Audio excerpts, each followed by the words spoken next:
Well, hello there. Good evening, members, or morning, or whenever you're watching this. Well, it probably will be uh, Friday evening or Saturday morning. Otherwise, you may have missed the racing if you watch it any later than that. This video, what is the purpose? Well, John, a member who I think's been on holiday somewhere quite exotic or hot in any case, has been asking me to do a preview of Wincanton for a couple of weeks, or keeping it at the front of my mind, because he is off racing on Saturday for Badger Ales Day. So yes, this is what this video is, a quick run through. I always say quick and it normally ends up about 20 odd minutes, but it won't be more than 20, and I'll try and get it done as quickly as possible. The first thing to say, Wincanton uh, are due an absolute deluge, apparently. Will it come? Will it not? I think it will. I think it's best operating on the fact the ground is soft. By the time the Badger Ales Chase comes, I would not be shocked or fall off my seat if it was heavy. So that is something to bear in mind. There are quite a few races here with young, unexposed, lightly raced horses, and some are just going to struggle in what could be quite testing ground. And it's a bit of a guessing game in a few of these races as to who will handle what. In that case, in terms of if it is testing, you might be best if you're going racing in particular, looking in the paddock pre-race and trying to home in on some kind of big, strong, fit horses. And that might help pay your way in terms of the races with inexperienced horses in. What do I want to say? Well, we're on the first race, a novice hurdle, not something to dwell on too much. The Harry Fry has an 8 to 13 favourite if the cat fits. Will he handle soft? Maybe. Bit of a guessing game. 18 to 13 seems short. Clearly not a race to play, and if you're sat at home, if you're going racing, you do want to back something each way, I think, or something of interest. Who could we focus on? Well, I'm going to use Horse Race Base actually, just to flick through some trainer stats. If I click on the trainer, I'm on the race card. If I click on the trainer here, you've got this little box here with various stats for a record of the last 730 days, which is quite useful because it obviously pulls it up all into one place. Here I want non-handicap hurdles. And you can see the trainer's record over the last couple of years. Harry Fry is only 1 from 16 here, but clearly this one has a good chance. Colin Tizard is only 1 from 24. Places are decent enough. Neil Mulholland 1 from 26. The Paul Nicholls stats 19 from 39, 26 places with his non-handicap hurdles at the track. A decent record with this jockey. Who is the jockey? Is it Sam? Yes, it is Sam. As you can see there in non-handicap hurdles. I mean, he looks like he's going to be 7 to 2, 4 to 1. If you're at the track for kind of a 5 or 10 or whatever your budget is, he may not be a bad, well, he might be a decent alternative to take on the favourite and hope, fingers crossed, that he may flounder in the mud. He may not, he may relish it and hack up hard held. Philip Hobbs is the other trainer I want to focus on. So looking at these stats just the last 2 years, you would home in with non-handicap hurdles at the track in terms of for trainers that have runners in this race on Paul Nicholls and Philip Hobbs, who is 4 from 16, 8 places in the last couple of years. Generally, if I look at there, the profit loss is on 0, which suggests that quite a few of those have been well fancied. So we've got 2 here. There's one at 100 to 1. You know, the market guides in these type of races. But as an each way bet, Hobbs has just kind of clicked into gear again. The ground's an unknown here. Mikael Nolan clearly knows the horse well. Comes into hurdles. As an each way bet, show on the road might be interesting at a double figure price. So in order to take on the favourite for trackside money, I would be looking at the Nicholls horse and the Philip Hobbs horse each way, and Nicholls a small win bet. I think that would do for that particular race. How they'll handle the ground, who knows? So at best advised, keep some bets small. It may be the case that there are some absolutely kind of left field big priced winners, shocking results here today, which is something to keep in mind. You've got the likes of David Pipe, who's in form. Evan Williams is in form. Just on that basis, maybe £2 on the tote each, maybe on the Pipe and the Williams horse. But that might be throwing money down the drain, and it might be best spending it on a pint of Badger Ales, would be kind of apt. So that's race 1. Race 2 at Wincanton, the 1:15 conditional jockeys handicap chase. Oh joy! The Venetia Williams horse will qualify on my Venetia Williams micro angle. This is a horse from France. The ground I can't think is going to be a problem. Races over 20 furlongs. The first run for the yard was over 24 when last seen. He's clearly had some problems. Venetia can ready them after a break. 5-1 possibly is too short, but it's the type of profile he might just kind of do anything. As you can see here on soft ground, if I click the win tab, we can see that Dance Floor King certainly looks interesting. Superb course form, £1 below his last winning mark. So at 10-1, Dance Floor King might look interesting as an each way bet. The concern is he is 10. And he ran an absolute shocker on seasonal debut when not unfancied. He's only 6-1. He ran absolutely appallingly, which would be an alarm, I think. And I'm not sure the ground was to blame, no, because it was the same as when he won the race before at the back end of last season. So there would be a concern there. Who else looks interesting? How Long Is a Foot? Might be one of interest if we say there's a lot of rain and this actually turns heavy. Who are the heavy ground horses? Or Take a Break has fallen heavy in Triple Chief.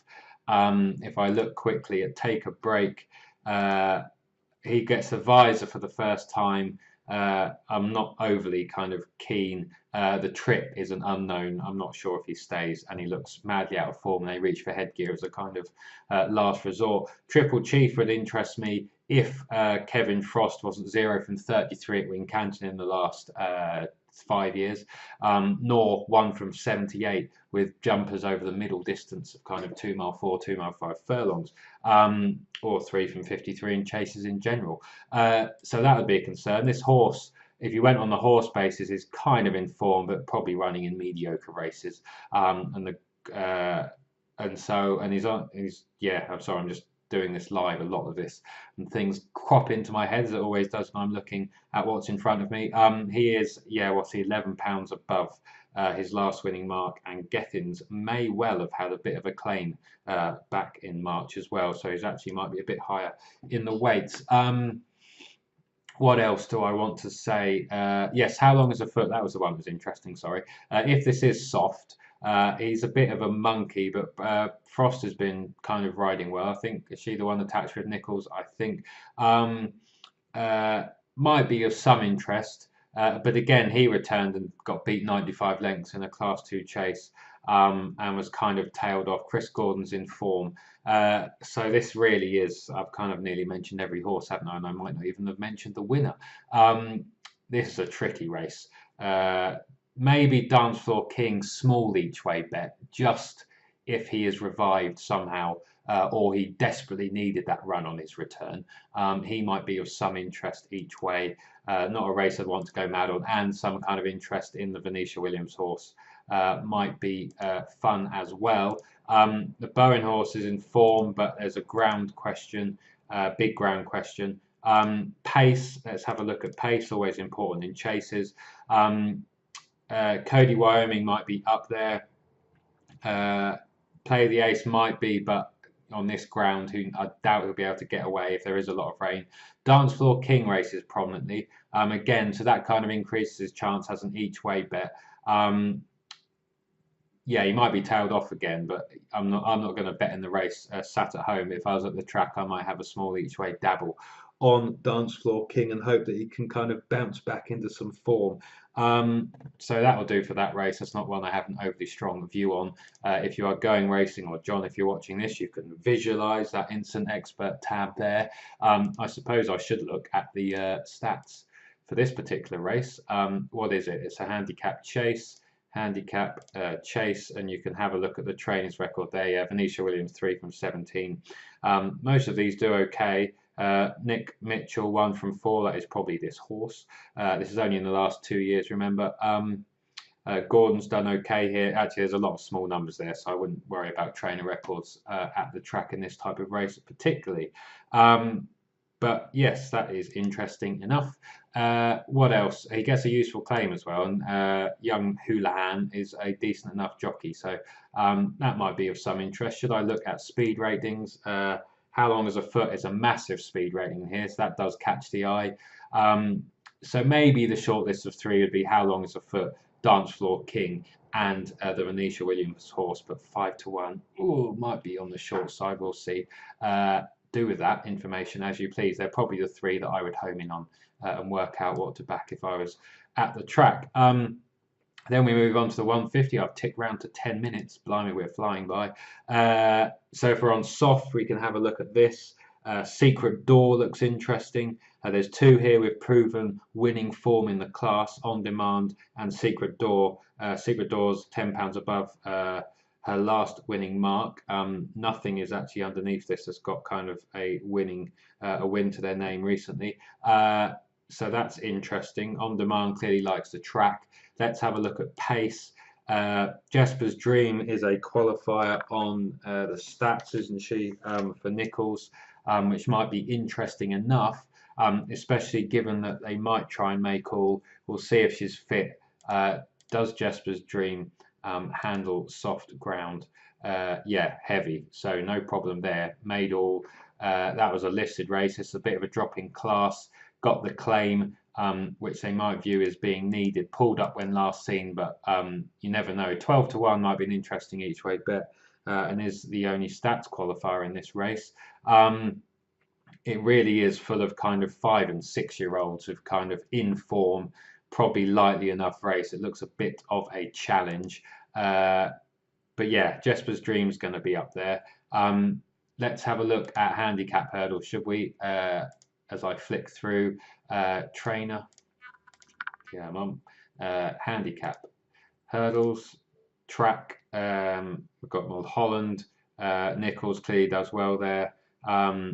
Hobbs not too bad. Alan King not too bad. Tizard does okay. Harry Fry not too bad. Jeremy Scott not too bad. Oh, so you're getting the idea here. This is rather competitive in the terms of most of the trainers here do quite well in this particular race type, or have done in recent years.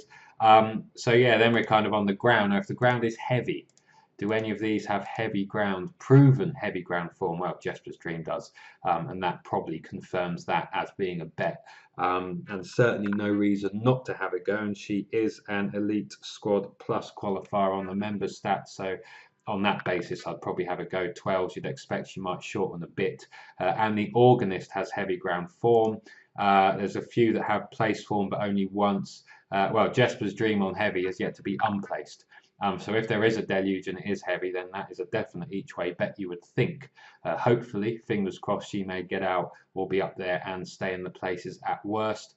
On Demand's interesting, but the handicapper might have got hold, and she is open to attack from anything with a bit more in hand, I think. So yeah, what am I saying? Jasper's Dream. I mean, there's some nice horses in here. Who's top of the pile on the old speed ratings? Secret Door for Harry Fry. Could be anything, couldn't she? Lightly enough raced, maybe. Let's have a look. What am I ticking round to? 13.5 minutes. Yeah, only 8 runs, only 6 in handicap hurdles. There could be more to come this year. So interesting enough as top on the speed ratings. So yeah, that is a tricky race, as most of these are. As I just stare at this and think, what might I be thinking? Well, because of the class, I would be kind of, yeah, Secret Door, I think, and Jasper's Dream, because of the ground, and it's Nichols. Nichols and Fry look interesting enough, I think. And On Demand actually hasn't won on soft through to heavy ground, even though she's placed, so that might put a line through her. But you've got Alan Kings are going okay, and you've got Philip Hobbs, who you feel is just about to smash into form, having done okay at Newbury the other day. Alan King is 3 from 30 actually, so his aren't going as well as they could be, and that one may need the run. So I'd kind of veer away from that. I'd kind of be thinking Secret Door, and each way on Jasper's Dream. Let me get them in race card order. on just having had this quick 2-minute look. And what else? Let me think. What else was going to cross my mind? No, I think those two. Oh, the Philip Hobbs. That's what was in my mind. Sorry. Copper K. Interesting enough. Got form in soft. Very unexposed.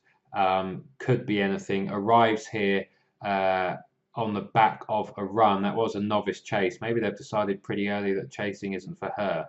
Who knows? But at least she comes here fit and handles the ground. Will race prominently as well. Because of Hobbs's kind of form in the last couple of days, and he does okay here. And in what could be testing ground, being fit and having had a run might not be a bad thing. So yeah, we're kind of looking at those three, aren't I? That's what I'm homing in on. Secret Door, Copper K, and Jesper's Dream again as a kind of short list to use and do with as you please if you're going racing. Let me think. This is a drop back in trip, isn't it? I'm just trying to think why Secret Door should do better than that run last time out. It was the first run of the season. It might have been over a trip too far. So back over this distance may be more interesting, and in this ground as well. So that's interesting, and got a decent claim on board. So that's that. I'm not going to spend any more time on that.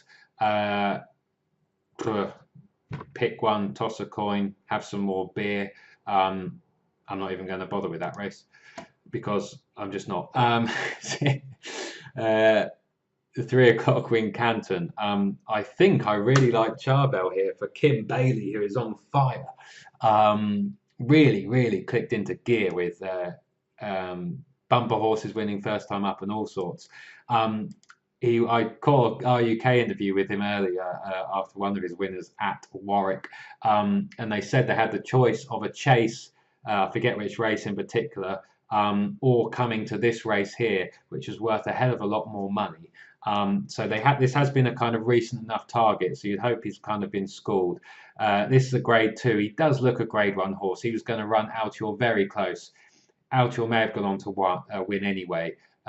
In the Arkle, but impossible to say, but he probably would have done, but he'd have chased him home and been close. I think I like him. I just want to check the ground actually.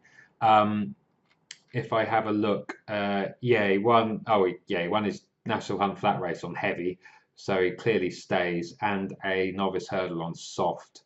So that's not a kind of negative, I don't think. What interests me is the fact that the pace. Melodic Rendezvous, if I just put my teeth back in, he can be up there, but he's getting old now and these younger legs might take him on. Lockderg Spirit can be up there, but I should think if David Bass wants to make all, he normally does, and I would like to think they're going to be really aggressive with him.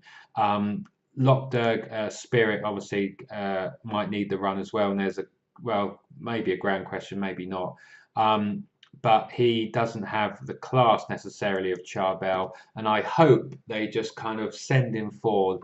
And in that race, I think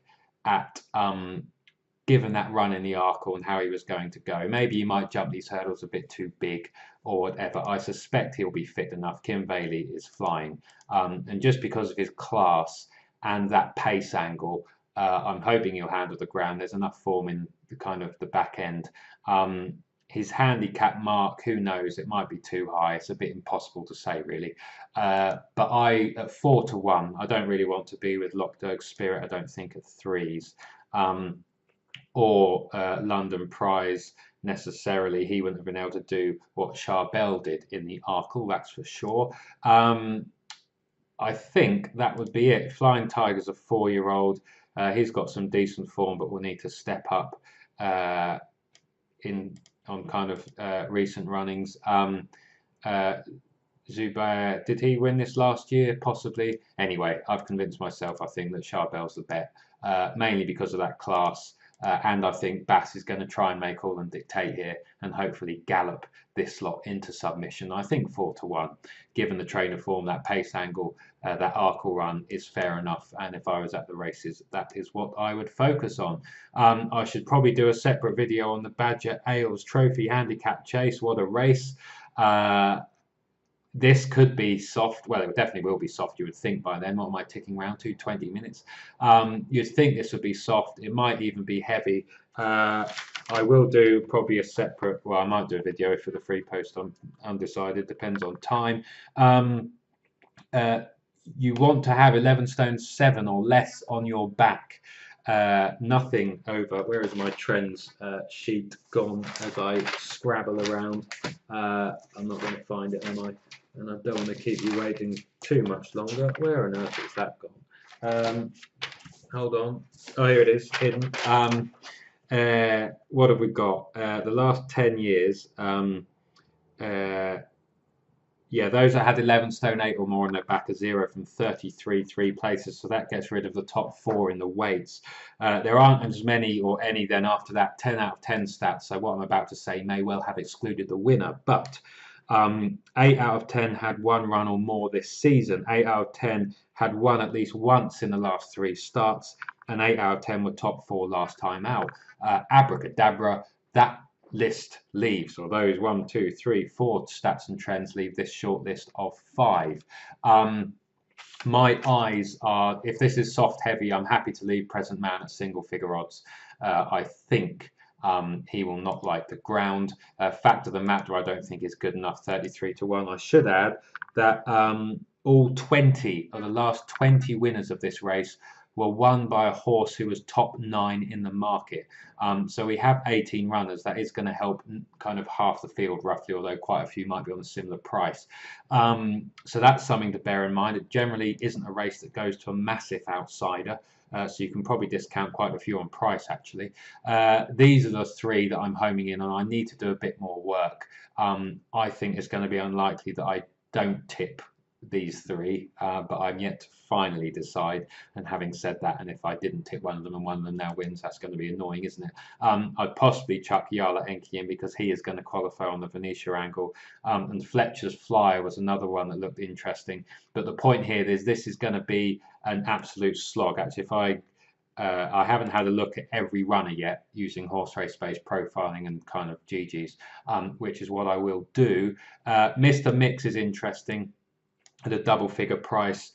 He comes here in form. Actually, those that raced at Wincanton last time out were 3 from 11 5 places in the last 10 years.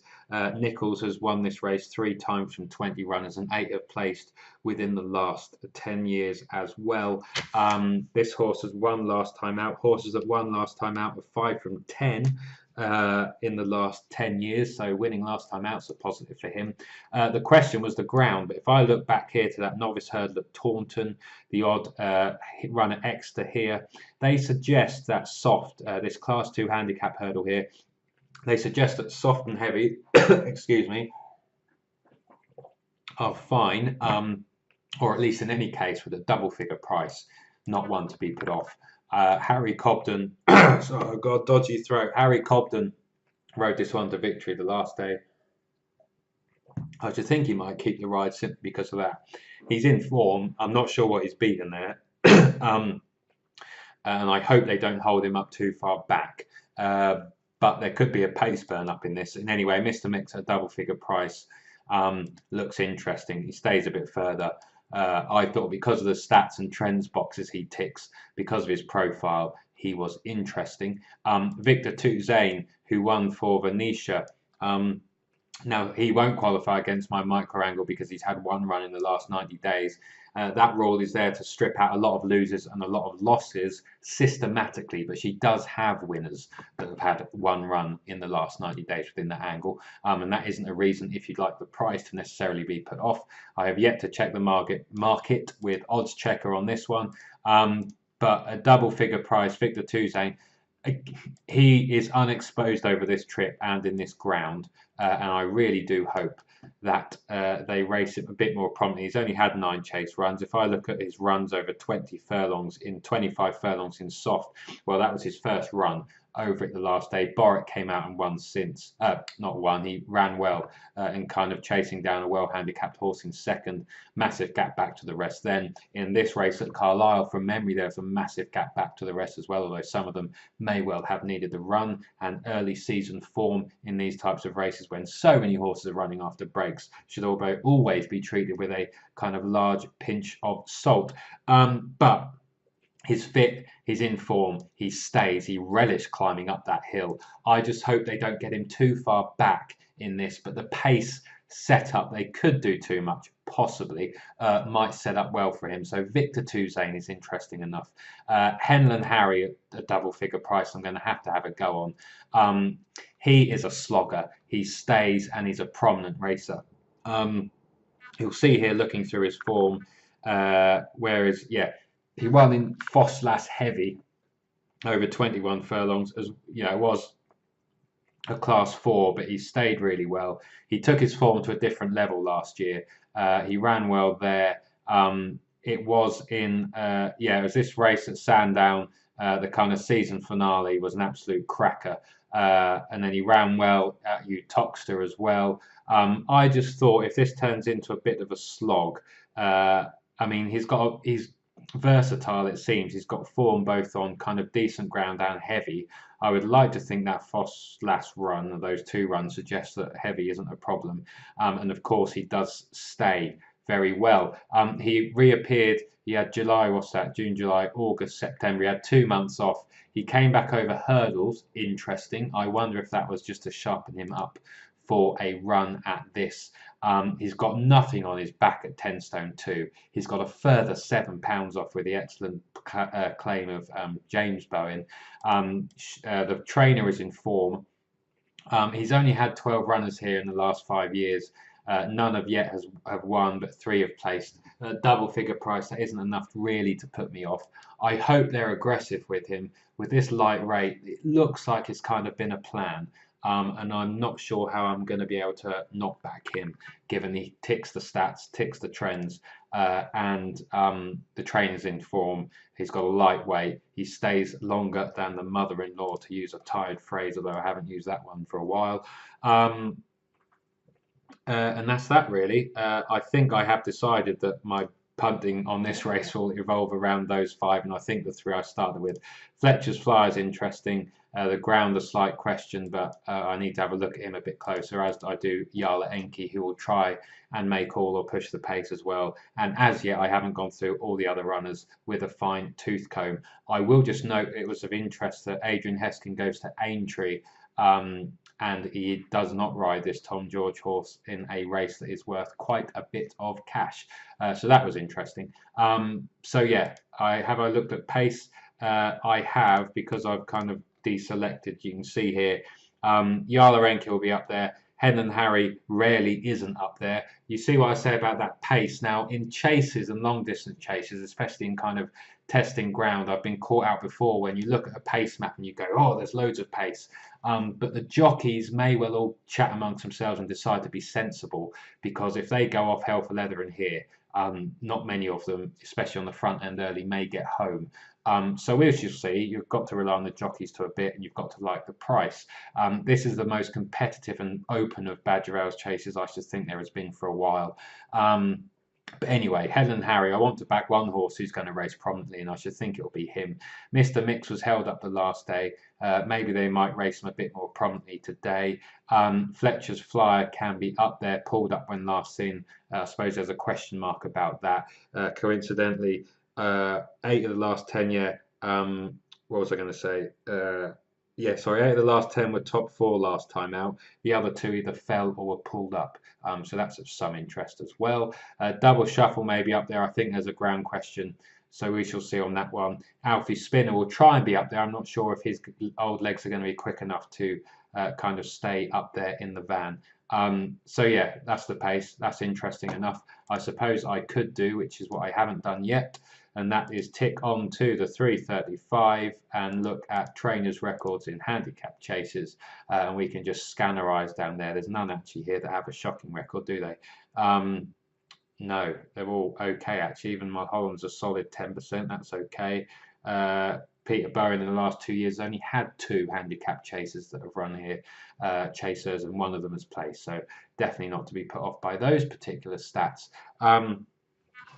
Yeah, I think that's it. I am concerned actually, having looked through the top 3 that are in horse race base, GG speed and inform ratings, and Henley and Harry isn't in the top 3 of any of those, which is a slight niggle, but I don't think that's going to stop me.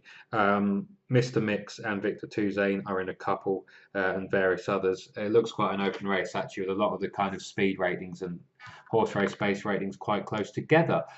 So that's that. I've ticked around past the 30-minute mark. I told you it was going to be a quick video. What are we on to now? Standard National